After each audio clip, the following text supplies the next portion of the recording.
I caught my wife cheating with her coworker, so I took full custody and rebuilt my life with love. At a stoplight, I was in the wrong place at the wrong moment. It was not my fault. A man signaled for me to pull down my window and advised me that my tire was low. I followed his directions to a nearby Walmart parking lot. Upon inspection, I discovered a screw jammed in my tire. Determined to solve the problem, I went inside and bought a can of slime. However, removing the screw made issues worse because air easily escaped. I was able to screw it back in and went to a gas station for a refill. I lived just 15 minutes away and planned to closely monitor the tire, using the slime as needed. There was a convenience store about 5 miles from home, and I could see the tire was getting low in the driver's side mirror. When I pulled in, they didn't have enough time to test the slime. When I placed it in, some green ooze, which I guess is called slime for a reason, came out, but the hissing of escaping air stopped.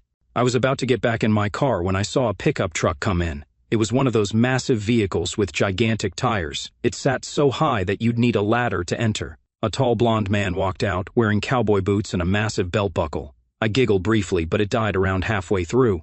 A stunning raven-haired woman hopped down from the passenger seat. I knew exactly who it was. It was Rachel, the woman I had been married to for the last 18 years. What the hell? I was parked out to the side and they never spotted my car. It was the corporate vehicle, one of those small box-shaped imports, and not particularly visible. I suppose they were holding hands as they entered the store and she was laughing, but not in an overtly amorous manner. I felt a sharp pain in my stomach. I fought to breathe and move. I felt silly standing there. I remembered seeing the man at Rachel's employment, a mental health facility where she was the office manager and he was a caseworker. I recognized the truck from their building. I questioned why Rachel was with him and not at work. I tried to recall his name, and it eventually came to me, Gerald Garner. I was about to find out. I went back into the car and waited. When they emerged from the store with cups of coffee, he assisted her in entering. They roared away, and I followed at a respectable distance. They drove to our house, and he parked in the garage. I couldn't see anymore once the door fell down. I sat down for 30 minutes, but the notion of the tire made me worried. I kept monitoring it, but if it was going down, I couldn't tell. After 2 hours, the door opened, and they drove back past me. I held a file folder in front of my face, but I doubt they would have noticed anyhow. She was sitting directly next to him, and they were too busy staring at each other to notice anything else. Rachel finished work at 5 in the afternoon and still had 2.5 hours to spare. She intended to walk inside and see what she could find. She had to pick up her 15-year-old daughter, Toby, at 4 in the afternoon. Rachel wasn't sure what to tell Toby about the discovery. When I entered the house, it was quiet. I could hear the faucet in Toby's bathroom dripping. I needed to fix this sound. The only other noise came from the air conditioner's soft whisper. I investigated the main floor and discovered nothing strange. I went upstairs and noticed that the bed had new linens. My heart fell. I slumped against the wall and slipped to the floor, feeling numb for around 30 minutes. There was only one reasonable explanation. My mind raced and I felt like I'd been drugged. When my stomach began to feel uneasy, I opened a Sprite. I felt warm, so I went to the restroom. I grabbed a wet washcloth from the vanity basin and scrubbed my face with cold water. I felt slightly better. Then I noticed something. The shower floor was damp. Someone had taken a shower before returning to work. I returned to the bedroom and perched on the edge of the bed, feeling disoriented. My wife and her lover had just been on the bed. I leaped up, appalled by the prospect. This was the crime scene. I wasn't sure what to do. Rachel was almost certainly going to get divorced. I had no lawyer contacts and was unsure how to continue. I needed to pick up Toby from school. What should I tell her? I strolled out to the car, feeling weary, as if I'd been awake for days. My head ached, and I looked exhausted. I wasn't in the best shape to drive, but I couldn't leave Toby waiting. She was the only constant I could rely on in my life. My little girl was going to be okay. I had to be certain of that. Whatever I did, I needed to think of her. When I parked amid the cars, I noticed her at the school's doors. She strolled along the sidewalk towards the automobile, so gorgeous it made my heart ache. Toby inherited her mother's dark hair and skin, giving her a virtually Mediterranean look. Her eyes were stunning. Her hair was a blend of her mother's dark brown with gold and green highlights. The doctor dubbed them hazel, but they weren't like any other eyes he'd seen.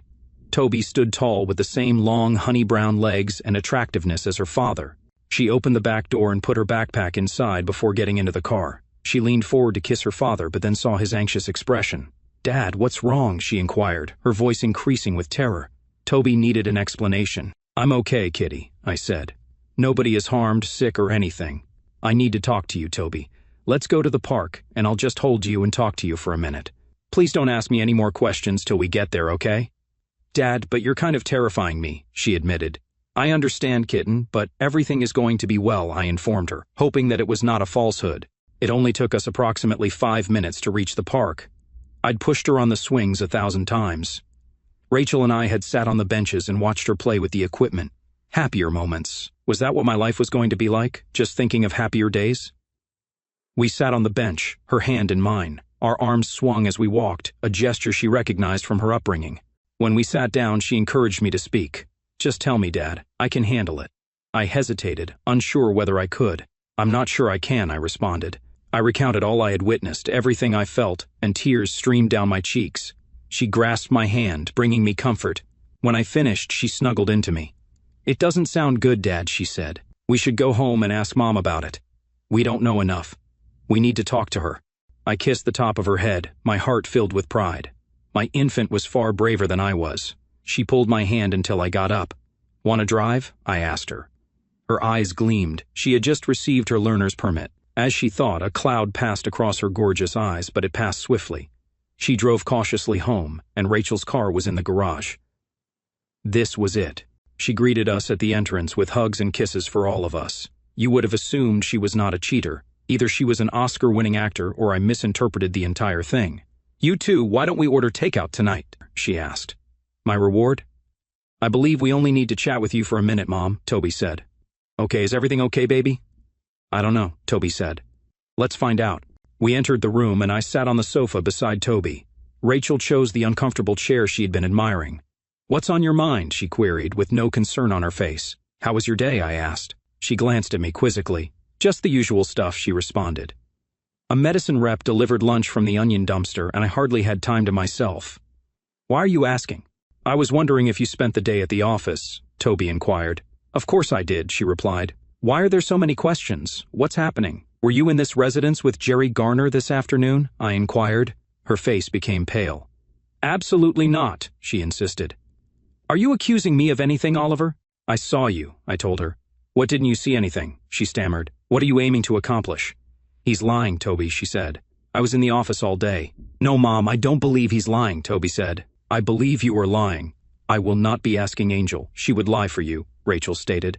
I will have David Jones call you tomorrow. What are you both doing? Are you attempting to fool me? Rachel asked. Do you think you can simply walk in here and attempt to trip me up? I suppose she believed that the best defense was a good offense. You lied, Rachel, I said. You lied, and all three of us know it. Why would you do that? She stared at me attentively. Okay, I was here, she said. This is why I didn't want to tell you. I knew you would ask questions and strive to learn more. Nobody is accusing you of anything, Toby remarked kindly. I'm just curious, that's all. What's happening? Rachel said. You don't know him. Why would you consider him a problem? I've met him a few times, Toby explained. It just creeps me out, but it doesn't matter. Are you involved with him? Rachel's gaze flickered between us, as if she were in a cage. I didn't want things to be this way, she explained. I was not prepared. What were you unprepared for? Toby inquired. I just realized I'm in love with Jerry, she added. She looked at me. I apologize, Oliver. It just happened. We worked closely together, you know. He was just, I don't know, he feels like the other half of my soul. I couldn't help but feel a connection with you. We are in love. I was going to let you know when we were ready. We will marry as soon as we are both divorced. I apologize. I did not mean for you to find out this way. Toby, everything is going to be okay, she continued. You will still be able to see your father whenever you want. Jerry has a lovely spot on the lake. He also has a daughter, you know. He likes you, and we're going to be extremely happy. Are you serious? Toby exclaimed. I will not live with that guy. He might attempt to intrude on my privacy at night. You're correct. I can see Dad whenever I want because I'll be residing with him. I won't see you anymore. How could you? She spun around and climbed the stairs to her room. I heard the door lock. Rachel faced me. She'll come around, she promised. Oliver, Jerry is a good person. He makes me joyful, and that's all that matters. I simply glanced at her, perplexed. Who was this individual? It appeared as if she had changed overnight. I wasn't going to debate or discuss anything with someone who looked so different. Well, I said. I'm not sure what you're talking about. When are you going to move out? Moving out? She repeated. I'm not. I don't have someplace else to go. We need to decide what to do with our lives. We'll all have to figure out the specifics before we know what the next steps are. I shook my head. No, you're moving out. You have 3 days to find a new location. Her jaw fell. What? You can't kick me out of my own house. If anything, you should be the one to move out. You're forgetting something, I said. This is my residence. I owned it before we met. It was paid for, and I made it plain before we married that the house is not a marital asset. It's in my name, and yours is not. No, you're leaving my house. Where? She asked. Will you just chuck me out on the street? I don't really care where, I said. Perhaps you could find somewhere nearby to stay. Her eyes flooded with tears. That really hurts, Oliver, she remarked. There's no need for harsh language. I didn't mean to fall in love with Jerry. It just happened. We've just connected, and I realized I needed to be with him. I didn't mean to hurt you. Ouch, you accidentally harmed me, I said. It's similar to when you tripped while running with a stick and poked your eye. Mom had always cautioned us about that. I understand it now, so that's okay. It was an accident. There's no reason to be sarcastic, she said. Why don't you accept that we have feelings for someone else, Oliver? I don't know, I said. Maybe it's because you told me you loved me this morning and are now claiming you love someone else. I'm just a little perplexed. I care about you, Oliver, she said. I will always take care of you. I'm just deeply in love with Jerry. Okay, that explains it, I said. Rachel, you've told me every day for the last 18 years how much you care about me. I assumed that was why we got married. We cared for one another. I suppose I was mistaken. No, we cared for one another. She attempted to hold my hand. I shook her off. You have 3 days, Rachel, I said. If you don't leave in 3 days, I'll have the authorities remove you and toss your possessions out in the driveway. Thank you, Oliver, she said, now afraid. It doesn't have to be this way. We can still be friends. Jerry wants to be your friend too. We have Toby to think about. I told you I care about you, and I don't want to lose you as a friend. We've been together too long for you to toss it away. I just stared at her for a minute. I could feel all of the pain and loss draining away, replaced by a rush of great frustration. Rachel, you must be out of your mind, I said. I'm friends with you, with that person? I'm inclined to disagree. You should inform that person that if they encounter me, it should be brief, just before they quickly leave. I don't want to be around you, Rachel. You have 3 days, then I don't want to visit your company again.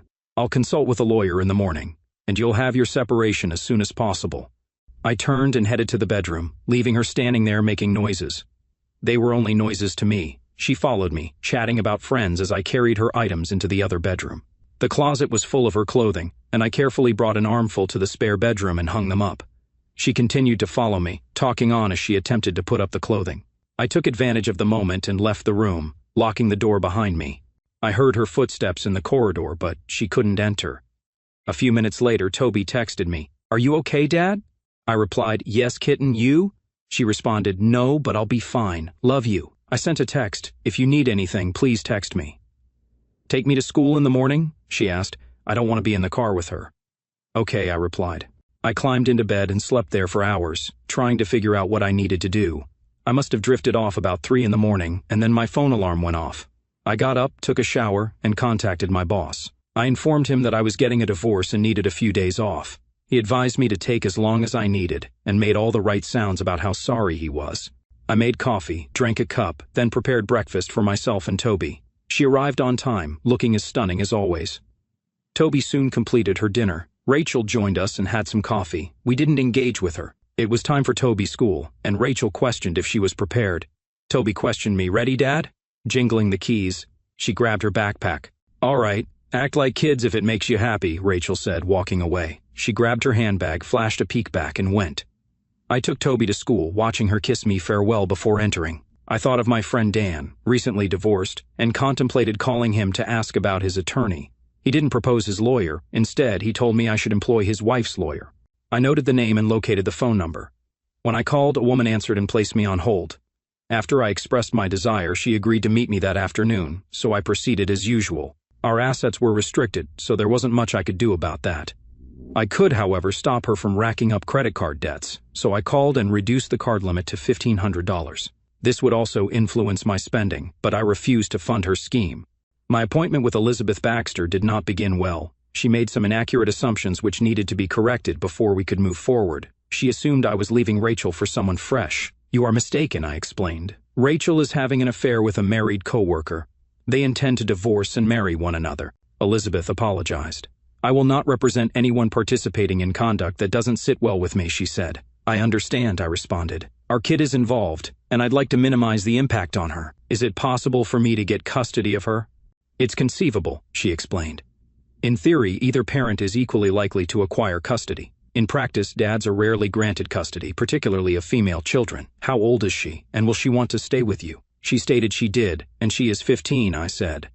That will weigh heavily in the court's decision, she stated. Children above the age of 14 in this state have the right to choose. Younger children's wishes are always considered. If she was really young, you wouldn't stand a chance of owning the principal residence, and the fact that a 15-year-old wants to live with you should be a key consideration in the custody agreement. This should not be an issue, simply do your best. I drove home and thought about my alternatives. I needed a solution that was legal. Going to jail would mean losing Toby, something I couldn't risk. What options were accessible when dealing with arson? It's critical to keep your own house from catching fire. This scenario demanded considerable consideration and approach. I believed his wife was as naive as I was, so the first step would be to inform her. I needed to create a list. I was going to tell her family that Rachel's mother and father adored me, and they certainly loved Toby, so informing them was at the top of the list. But I wasn't sure how to approach it. Making sure all of our friends knew was also a significant priority, and I felt I could create enough of a social media storm to keep their lives exciting. That was the first item on my agenda. She controlled the family's Facebook account. On occasion, using Messenger, she went online and saw that Jerry's wife had done the same. She took some pictures and announced on Rachel's site that they were getting divorced, noting Jerry's new soulmate and posting a photo of him. She updated her password and logged out, feeling happy. She wondered how long it would take Rachel's friends and family to overwhelm her with Facebook messages. She hoped the other woman understood the message. She didn't know Rachel directly. She believed that if she were in the same situation, she would rather know the truth than be ignorant. I contacted my mother, and the discussion was difficult, but she promised me that she and my father would be there for me. I decided to let Rachel notify her parents because I did not want to cause any problems between them. Rachel called later, furious and angry. "You're a jerk." Her initial statement delighted me. "You couldn't simply ignore it. I know you blocked me on Facebook. You should remove that post. My friends and family do not know the reality. They are all calling me, confused. My folks are worried. I'm telling you, Oliver, take down that post." "No, you're not my boss," I answered. "What are you doing? Acting like a child," she countered. "Take it down, Oliver, I'm telling you." "Why?" I inquired. "You should be happy. This allows everyone to learn about your relationship with your partner." "Are you ashamed that people know the truth about your conduct, Rachel?" She paused, perhaps understanding the paradox in her words. "Oliver, please take that down," she said. "It was not intended to be like this. You lost your capacity to choose what it would be like the moment you cheated," I told her. "Whatever right to evaluate any claim you had to my respect or even courtesy had gone up in smoke, Rachel. I told you that you're the enemy now. Get used to it." I ended the call.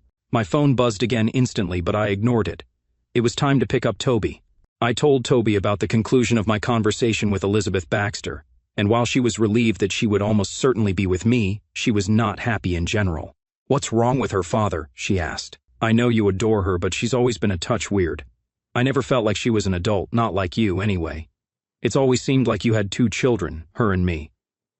"Did you ever notice?" "Not like that," I said. "Now that you mention it, she's always been a little impulsive, but I never imagined she would do something like this."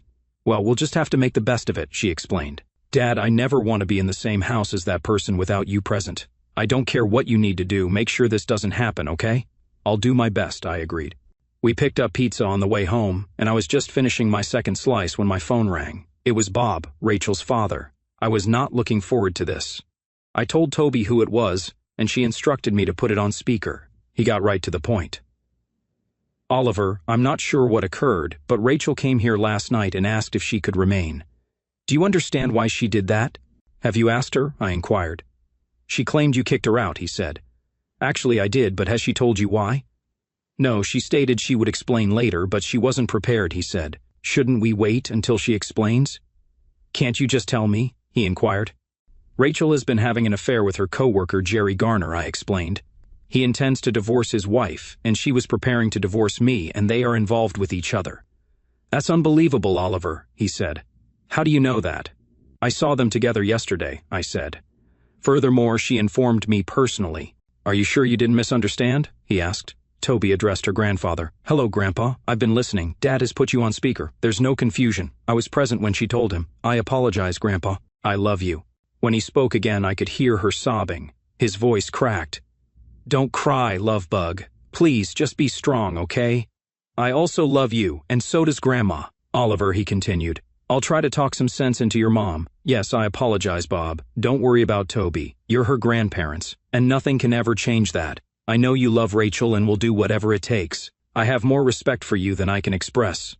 I hope you don't hate me when this is over. That will never happen, he said. I'll find out what's happening. Call me if you require anything. It came out better than expected. Life has its ups and downs, and you try your best to manage them. Many people have had first-hand experience with the divorce process. It was a long, tough voyage that never improved. Rachel appeared to be delusional. She believed she would gain custody of Toby. That did not happen. Miss Baxter lived up to her reputation. Toby expressed a desire to live with me, so I acquired full custody. After hearing Toby in private, the judge allowed Rachel full visitation, but none that would have Toby alone with her and Jerry Garner. The issue was eventually rectified. His wife divorced him, although the soulmate part seems to have been overstated. After learning of their affair, he promptly moved on to someone else. The lofty plans they had devised vanished like mist in the sunlight. The divorce was finalized after 7 months. Rachel changed her mind and wanted counseling during their second court appearance. Despite both parties' protests, the judge issued the order. They were intended to have 8 to 10 sessions. We had a strange older counselor. In the first session, we discussed our objectives. Rachel's was more complicated, with a focus on my understanding that her happiness was the primary goal of her existence and that she had no bad intentions, only happiness. Mine was straightforward. What are your goals for these sessions, Mr. Berryman? He asked. My goal is to get them over with, I responded. Our counselor seemed disappointed. Mr. Berryman, are you honestly uninterested in dealing with the issues that have contributed to your marriage's current state? I'm sorry, Mr. Rodman, but it wasn't my issues that got my marriage to this point, and I have no desire to work on them, I said. I'm comfortable with my problems and intend to die with them. Rachel was as astonished as Mr. Guru. She did not hesitate to join in. Oliver, how can we get back to where we were if you're not even prepared to address it? I don't care about going back where we were or resolving issues, I responded. I'm here due to a court order. I'll do what's necessary to carry out that order, and then we'll return to court for the divorce. That's my plan. Mr. Pathguide explained, you should be aware that if I report to the judge that you refuse to cooperate, you may be put in contempt. I'm not aware of that, I said. Do you mean if you return to the judge and lie? The sessions are being recorded. I'm sure my attorney would be delighted to subpoena the tapes and expose your perjury. I'm here. I'll do whatever you say. You asked about my aims. I told you what they were. See, I'm complying. He blushed. I'm sure the judge expected you to try to resolve the issues between you, he claimed. I was not responsible for the judge's expectations, I told him. I'm only accountable for my own. He tried to make things difficult. He assigned me homework that included spending significant time with Rachel, who worked hard to wear me down. Oliver, what will it take for you to drop the divorce and resolve this? She asked. An act of God, I told her. She waited for me to explain, but I did not say anything. What do you mean by an act of God? She finally asked. Well, if you could undo what happened and make things right again, that would be ideal, I said. Otherwise, I've never heard of anyone other than God possessing such power. Have you discovered any unique abilities, Rachel, aside from your ability to captivate others with your kindness and warmth? We persevered through the tedious task despite repeated instructions. They eventually came to an end. We returned to court, and the judge asked about our progress. Elizabeth Baxter responded, Your Honor, there is no chance my client will stay married to his spouse. We seek that the divorce be granted as soon as feasible. My client and his daughter have been tortured by this procedure for too long. The judge agreed, and the decree arrived 10 days later via mail. Toby frequently visited her grandparents, spending time with them.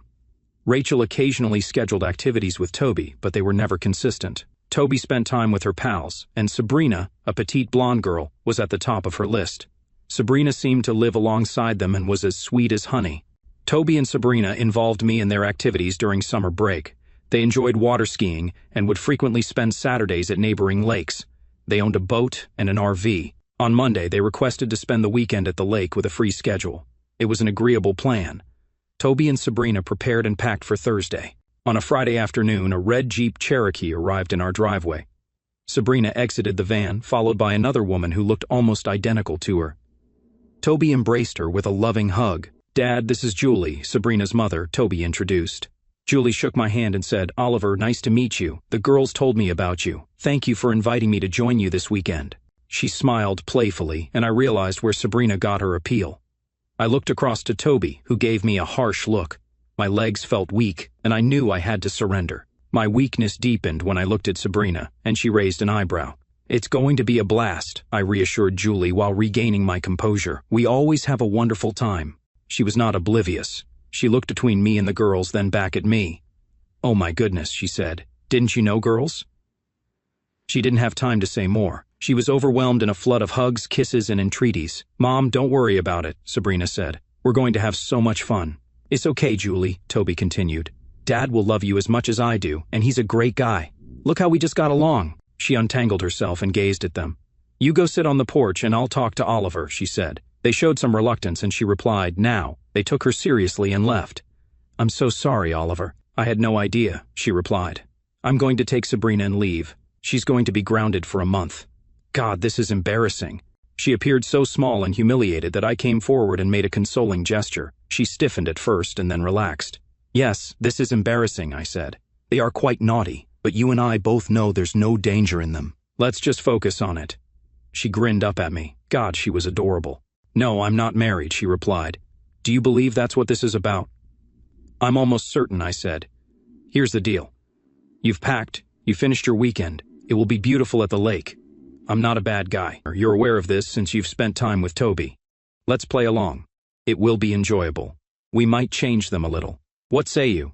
She took a step back, looked over at the girls' expectant expressions and replied, yes, let's go. I gave them a thumbs up and they jumped to their feet, racing over to join us. I heard Toby let out an ecstatic yell. I stopped them and took one under each arm. Girls, that wasn't very pleasant, I said. Sabrina looked up at me and cackled in her best Skeletor voice. I'm not kind. That pulled us all apart, and we couldn't continue on. They were simply too cute and innocent. We understand what you're attempting to do, I informed them. Stop, I mean it. You can't simply go around trying to organize other people's lives. Yes, but I adored Julie, and I didn't know how to get you to meet her, Toby protested. Well, you could have simply told me, I said. She seemed a little forlorn. It's fine, kitten. Please don't do that again, I said. She quickly brightened up. Sabrina tugged at my arm. Let's go. I cannot wait. This is going to be awesome, Oliver. You'll see. Julie laughed. I assumed that's supposed to be the pinnacle of cool, Oliver. She's correct, though. We're wasting daylight. We picked up 2 suitcases from her Jeep and entered with the boat attached. We stopped for propane and then continued our trek. It took about 30 minutes to get to the lake, and Julie sat in front of me. The females began playing some not-so-great music via their Bluetooth connections, and we got to know each other. Julie established her own insurance company and offered financial planning services. I observed her while she spoke with someone. She was quite gorgeous. I expected Sabrina to look like her when she grew up. To my astonishment, Julie was only 3 years younger than myself. She appeared considerably younger than she was. She stood about 5 feet tall with light blonde hair that reached her lower back and a lovely tan. She had big brown eyes, high cheekbones, and a beautiful heart-shaped face with a widow's peak on her broad forehead. She wore trousers and a button-up shirt, yet she had a slim and graceful frame. I tried not to stare, so I didn't look at her too closely until we got to the lake. We received permission to park the boat and RV. They asked me to wait outside while they were changing. I connected the water supply at the time. When they finished changing, we entered, and I changed into shorts and a t-shirt. We were all set. We packed a cooler full of drinks and headed out. We left the no-wake zone and accelerated. We had traveled several miles across the lake before the girls were ready to ski. They removed their lengthy shirts, revealing their usual uncomfortable attractiveness. Julie was really gorgeous. She was thin but small. There was nothing weird about her. As she turned to watch the girls play in the back, her bikini, while not the latest fashion, failed to conceal a seductive behind. It was little, spherical, solid, and projecting like a shelf. When she noticed me staring, she just smiled and winked. Her chest was little, yet it fit her wonderfully. Everything about her was small-scale excellence. Are you finished? She inquired, her grin softening the statement. Her teeth were perfect. I laughed. For now, you know how men are, Julie. She approached and sat so she could talk to me while keeping an eye on the girls. We spent 3 hours skiing, and Julie proved to be pretty excellent. She managed the boat admirably while I took my turn, and she excelled at it too. Although I wasn't as skilled as Julie or the girls, I was able to keep up. The girls insisted on cooking outside when they returned to the campground, despite the fact that the RV had a functional range. They set up the camp stove, and I started a fire on the grill. I grilled bratwurst while they cut and fried potatoes and onions and opened pork and bean cans. We had prepared and packed some meals at home, but this was our first night. Camp cooking is always delicious. We sat at the picnic table and immediately felt as if we had known each other for a long time. Julie became Jules, as her friends nicknamed her, and she enjoyed it. She called me Ollie. The girls remarked several times that Jules was not married, and I ultimately asked her why. I mean, you're handsome, funny, intelligent, and run your own business. Why haven't you found somebody to marry? She paused for a bit. Well, the main reason is Ina, she explained. I was young and inexperienced. I was a senior in college and believed I had discovered the love of my life. I found out I was pregnant about a week before graduation. I wasn't particularly upset. We had contemplated marrying as soon as we graduated. I suppose that strategy didn't work because you're discussing it in the past tense, I said. No, it didn't, she said.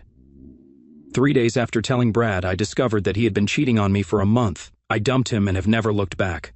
I didn't have much time for socializing when Sabrina was born. Then I got wrapped up in growing my business. By the time I could recover my breath and consider dating, I knew I had a great gift from God in my life. I couldn't do anything without thinking about her. I understand, I said. I feel the same way about Toby. As long as I have her, she will come first. I can't express how essential she is to me.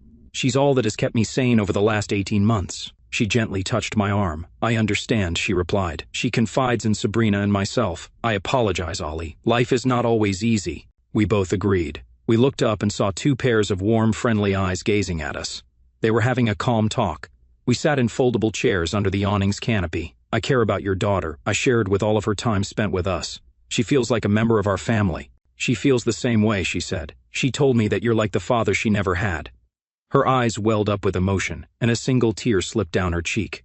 I brushed it off with the back of my finger. She's a wonderful girl, I said. I believe her mother is a really special lady to have nurtured a girl like that. She's a pretty brave person to do that by herself. She stood up, kissed my cheek, and proceeded to join the other girls. We had a lovely weekend, and as she was leaving our house, I strolled over and tapped on her window. Jules, would you like to go out with me next Friday? I asked. Sabrina shouted in delight and grinned her flashing smile. What time? Julie asked. We'll have dinner and then do something, okay? Can Toby stay at Sabrina's while we're gone? That sounds great, she said. Of course. She kissed my cheek, and they were gone. Toby met me at the entrance. Have you asked her out? Did you provide a friendly greeting? I hugged her and patted her shoulder. Yes, I did, and that's none of your concern, she giggled, recalling Sabrina's laughing. I knew it. She's ideal for you, Dad. I adore her so much, and Sabrina is like my sister. I nodded. Things happen when they're supposed to. You cannot rush it. Stop trying to organize everything. Toby nestled her cheek against my chest. I understand, Dad. I only want you to be happy, and I appreciate being the one lady you regard as a daughter. I smiled. You will always hold a particular place in my heart. You're my tiny one, and that will not change. She sighed and cuddled me briefly before scurrying off to do her own thing. The first play date went nicely. I took her to play racquetball. She was new to the game, but she had previously played with balls, so the concept of striking them was familiar. She performed admirably once she became accustomed to the rules and hitting the walls. Being a natural athlete certainly helped. She was lightning fast and could change directions far quicker than I could. Being little served her well in this situation. We were having a break at a table outside the courts after finishing our drinks and relaxing. She took up the phone. Let's take a photo of the children, she said. We posed with our rackets and goggles, and she took the photograph. They answered swiftly, and we caught a special moment. We both went to wash our hands, and I took her out to supper. We ate delicious Italian food and drank too much wine. Jules sat next to me in the booth. We leaned back and spoke gently, enjoying the easygoing atmosphere. It felt good to wrap my arm around her, so I did. She moved closer to me and smiled up at me. I reflected on how adorable she was and understood that her cuteness would remain constant as she grew older. This was something that wouldn't alter with time. She leaned over to me as we arrived at her house, her eyes finding mine hopefully. I sensed her longing for a kiss, so I obliged. The kiss was lengthy and lovely, her lips soft and inviting, tasting of wine and cherry chapstick. As we pulled away, I pointed out the moving drapes. I think we have an audience, I said. She giggled, her laughter reminiscent of her daughter, or perhaps her daughter's laughter resembled hers. I'm not surprised. They're trying to set us up, right? I inquired. She blushed. No, I don't mind. I like everything I know about you, Ollie. Me too, I responded. We should probably get inside before they pull the drapes. We met every Friday for 4 months. Our connection became stronger each time. I wanted to take our relationship to the next level, but didn't want to rush her. Some of our meetings became fairly warm, but not too heated. I liked having Jules as both a friend and a girlfriend. We constantly chatted on the phone, exchanging hilarious moments or brief notes many times a day. Whenever I came across something hilarious or fascinating, I knew Jules would love it, so I shared it with her. We grew very close, learning everything about each other's lives. We began having dinner together every Tuesday, and we would spend time playing games and hanging around. I grew quite fond of Sabrina, almost as much as her mother. They shared many similarities, and if you knew one, you knew the other. There were certain contrasts, but they both had their own distinctive appeal. The differences simply served to accentuate their similarities. Life was lovely, but Rachel's presence was a continual irritant. She was still involved in Toby's life, which meant she was in mine too. I wanted nothing to do with her, and her presence always disturbed me. She always tried to talk to me whenever she picked up Toby or dropped her off at my apartment. Rachel lived with her grandparents and had lost her job at the clinic, much like Jerry. She found new employment at a private clinic across town. Whenever she angered me too much, I'd bring up Jerry to dampen her attempts at conversation. "How long will it take for you to forgive me?" she asked one day. "Forgive you for what?" I asked. "As far as I know, you don't believe you did anything wrong." "Not once have I heard 'I apologize, Oliver. I was mistaken. I apologize. I attempted to make Toby believe you were a liar. I apologize. I attempted to take her away from you." She didn't hear it either. She couldn't take responsibility for her conduct. For offering her was uncertain at peace. I didn't forget but wouldn't dwell on bitterness. People can make blunders, divorce, breakups, and breaking friendships happen. People can act horribly daily in the heat of the moment. I wanted to punish the cheaters, but swiftly moved past it. Their punishment was living with their actions. I chose to live my best life, leaving the past behind. Rachel was discontent, and I ardently wished any catastrophe in the world upon poor old Jerry, but it wouldn't be via me. Let fate or the cosmos handle them. She was even more disgruntled when she found out I was dating Jules. After putting Toby off with her grandparents for the night, Rachel approached me beside the car. "I heard you're dating one of Toby's friends' mothers," she said. I merely gazed at her. "Is it true?" she inquired. "That's my personal matter," I responded. "The hell it is," she responded. "I'm your spouse. I have the right to know." "You have limited rights," I told her. "You aren't my wife anymore. You found your soulmate, and it wasn't me, remember?" Then this thing called a divorce happened. My business is no longer yours, and yours is none of mine. Please, Rachel, don't stick your nose in mine again. I left the conversation feeling upset. Rachel just wouldn't let it go. I informed Toby about the problem, and she was just as frustrated as I was. From then on, we arranged for Bob and Cindy, Toby's grandparents, to pick her up at our house instead of having Rachel do it. This modification helped decrease a substantial amount of stress in my life. On our 7-month anniversary of the lake excursion, I took Jules out. We dined at a great restaurant, and afterward, we went to a club. She typically stuck to beer or a single drink, but that night I raised an eyebrow when she ordered the second. She chuckled. "I'm wild and crazy tonight." "You're perfect, just as always," I said. She questioned, "Do you honestly believe so, Ollie?" She tilted her head, her hallmark motion. "Because I believe you're pretty perfect too. If I'm so perfect, why haven't you invited me to spend the night?" I looked astonished, and she laughed. "Have you not even thought about it?" I regained my composure. "Yeah, Jules, since that first day on the boat, I've been thinking about you. When we started dating, I recognized you were distinct and exceptional, and I didn't want to pressure or scare you away." "You won't scare me off," she responded. I told the girls not to wait up. "So what leads us here?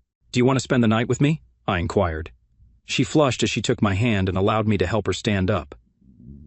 "More than anything else right now," she agreed. She leaned into me as we left, her head on my shoulder and her hand grasping my arm all the way home. I let her off in the garage, and she kept close to me until we entered the bedroom. At the foot of the bed, I kissed her, a stunning moment that seemed to endure forever. Her eyes, warm brown pools, held me prisoner as she murmured, "Make love to me, Oliver." "I'm a bit afraid," I comforted her. "Don't worry. I love you, Julie Barnes. You know that, right?"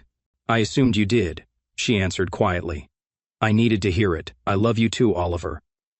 I carefully embraced her and unzipped her blue top. I did it softly, moving my fingertips along her back, and she trembled as goosebumps appeared.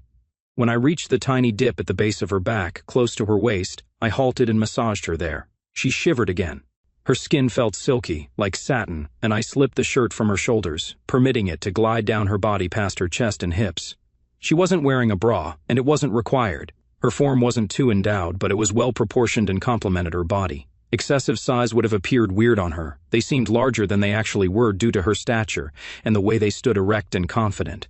Her soaring legs were already tense, tiny, gorgeous brown spheres on little brown spots. She had a golden tanned complexion all over, and I could sense she tanned without any top. I turned her around and sat on the bed, holding her at arm's length so I could look at her. I had been right. She was perfection in miniature. She had on little blue panties, and she was an exquisite doll. I pulled her to me and placed my cheek into the firmness of her tummy, cupping her lovely rear in my hands. God, that was a thrill I'd been dreaming about. It was spherical, strong, and smooth. As I ran my hands into her underwear, she giggled and flexed it under my palms, soft and tender under my touch. I stood and proceeded to remove my garments, slowly unbuttoning my shirt. Once I was down to my underwear, I lifted her effortlessly, as if she were weightless, carrying her beside the bed.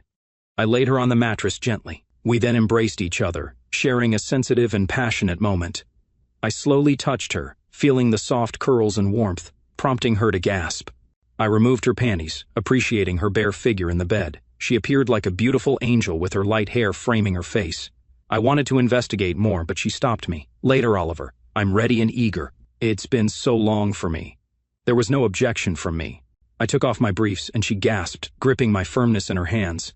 Go slow, baby. I've never experienced anything like this. I carefully positioned myself over her, being sure not to injure her. How many relationships have you been in? I asked softly in her ear. 3, she replied. Never anything like this. I approached, feeling the warmth and moisture, and got closer to her. She was pretty slick, and I touched her with the tip of my finger. She gasped and strained. Wait, she whispered gently. I stopped, giving her time to rest. I changed my position, and she grew more at ease with each passing moment. I went forward softly, pressing deeper, and she tensed again. It took about 5 minutes for our bodies to properly connect, and another 5 for her to become acclimated to the gentle movements. Wow, Ollie, I feel full, she exclaimed. You have a lengthy finger. I smiled inwardly. I knew I was no expert, yet this small little item was proportionally proportioned everywhere. She was really tight, and had she not been very well prepared, it would have been difficult. We moved together, and she made a tiny, husky sound with every movement. We increased our speed, and she became louder.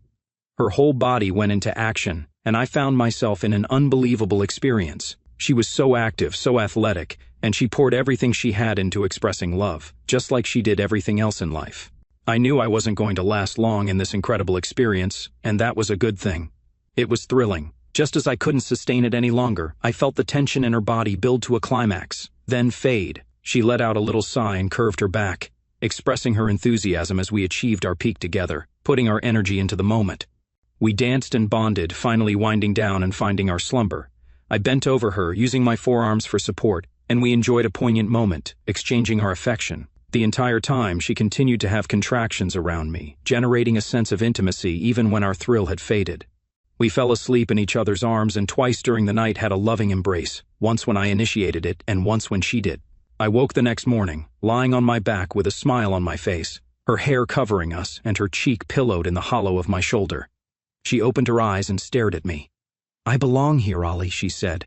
I just watched her, playing lazily with her hair until she nestled in and murmured, I belong here, Ollie.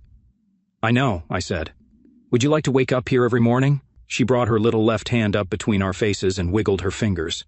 I know, she said. Something seems to be missing. Hold that thought, I said. I started to get out of bed. I'll hold the thought, she said, but I can't hold something else. I need to use the restroom so urgently. I grinned and gave her a light-hearted pat on the back. Go, then meet me back here. She raced off, and I went downstairs to my office, stopping to use the restroom myself. I got everything I needed from my safe and returned to the bedroom. She was tucked under the covers when I arrived back. I climbed in and grasped her left hand. I gazed into her eyes and saw only love. Julie, will you marry me? I gently slid the ring onto her finger. It was a bit too huge, and we'd need to resize it later, but for now, everything was great. She held up the ring and examined it. It's beautiful, she said. It looks old. Where did you obtain it? When did you obtain it? Remember I told you I was going to an auction? I replied. It was approximately a month ago. Yes, I remember. They were auctioning off an estate, right? Yep, I said. What I didn't tell you was I spotted this ring in the catalog, and I went with the idea of buying it. It was manufactured in England, circa 1810, for the Duchess of Avon. It has a long history. Do you like it? I adore it, she remarked. It's the most stunning ring I've ever seen. Are you going to answer my question? I asked. What? Yes, Oliver, yes, I'll marry you. My God, yes. I giggled and hugged my fiancée. We need to notify the girls, she said. Thank you for listening to today's story.